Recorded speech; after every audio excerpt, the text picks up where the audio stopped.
Hello Year 7 and welcome to your whole class feedback on your knowledge test that you completed a few weeks ago.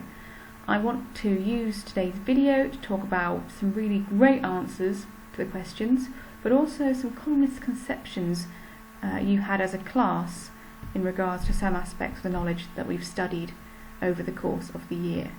So, as always, when you are looking at your task again, can you go over and check your work with a green pen?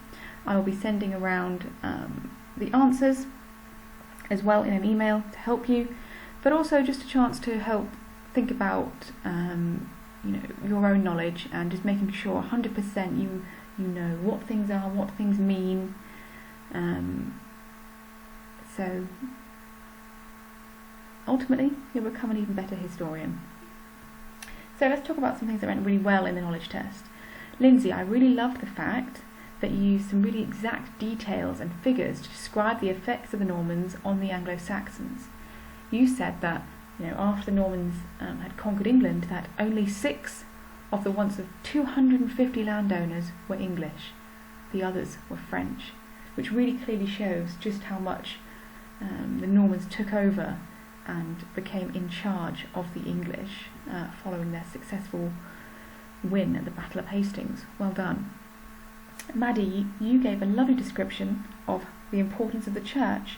You said it was the sole preserver of knowledge and education, which gets right to the heart of just how important the church is in the medieval time, because it is where people learn, it is where people are educated, and ultimately it's one of the few places where people can actually even read. So the church and the people who worked in the church, people like monks, they are the most educated people you have around at this time, and that is why the church becomes so powerful, because it is where people have the most knowledge. Ultimately, they speak in Latin, the Bible is written in Latin, and they are the only group who can read it. And we know that John Bull and the impact of him, when he starts reading what the Bible actually says to the peasantry for the first time, causes lots of shock and horror, because until this point the church really had complete and utter control because of how educated the people in the church were. Owen, you gave a lovely definition of homage.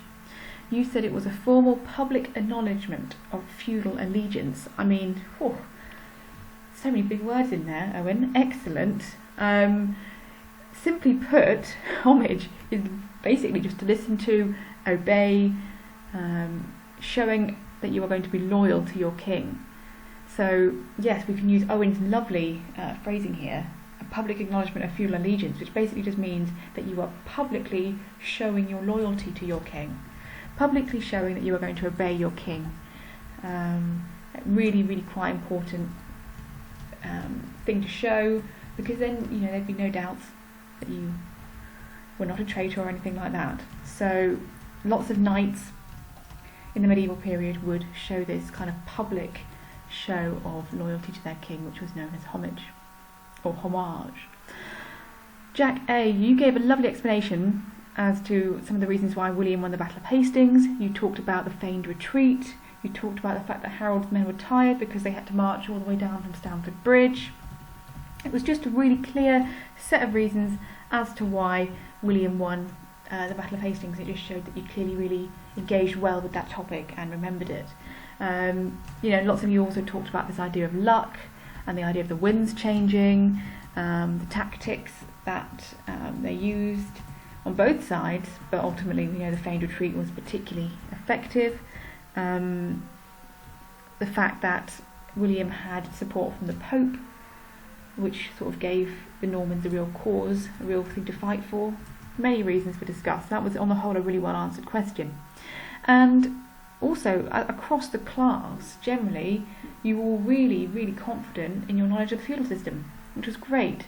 Many of you accurately drew out the different levels of society, who was at the top, who was at the bottom, and just demonstrated to me that you really knew just how medieval society was organised. So really well done. And Maya, you just produced a really excellent summary of the causes of the Peasants' Revolt as well. So on the whole, that question was really well answered because it was the topic we've most recently been doing in class. So yeah, really well done there, Maya. Now, there was just a few things that I just wanted to check in regards to the kind of knowledge that perhaps wasn't so certain in the test. First and foremost, this idea of why was the church so important? Why could nobody ignore the medieval church? And that's because, the church controlled everything. The church controlled births, marriages, deaths. It was the place where, as we talked about earlier, where people were most educated. It was also where people could look after where people could go if they were sick. It's where people could go if they were poor and needed money. It's where people who were maybe travelling around the country would also go to when they arrived in a new village or town. Because they knew what God said through their understanding of the Bible, and as we know as well that society is so religious at this time, that also gave them a lot of power, because the church then could help people understand whether they were going to heaven or hell. It was where people would go and confess sins. It was just an absolutely fundamental part of everyone's lives. It controlled so many different aspects of life, from birth to death and all the bits in between. So there are many reasons why people couldn't ignore the church. What a crusade is, some of you wrote on your answer just like a crusade is this idea of taking back land. And yes, we know when we looked at the first crusade that they wanted, the Christians wanted to take back the land from the Seljuk Turks. That's true. But I really wanted you to kind of get into the idea that a crusade is a holy war. It's a war fought in the name of religion as well.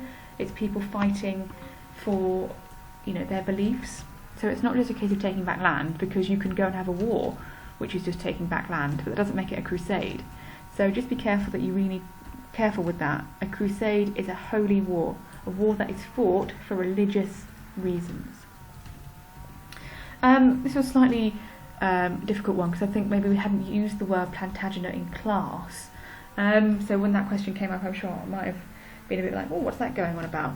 But John and Henry, who we looked at in our topic on Magna Carta and the provisions of Oxford, they belong to what's called the House of Plantagenet. It's just basically their surname. It's like the Tudors, it's like the Stuarts. It's just the name of the family they belong to. And we just call them the Plantagenets, which is a nice posh word there. But I wasn't necessarily expecting you to know that, but some of you did, so really well done. But if in future you're asked which house did John and Henry belong to, it's the Plantagenet house. What is the Black Death? Some of you answered really well. Some of you just kind of put, it's a bacterial infection, which yes, it is, but it's also one of the most disastrous, one of the most horrendous plagues in history, okay? So I needed a kind of a little bit more than that it was just a bacterial infection. I needed you to say that it was this disease that spread across the world. It was a global pandemic that killed a third of the population. So just a few more details needed there. The effects of the Black Death were not just regarding kind of peasants' lives got better, which some people put. I wanted more details here.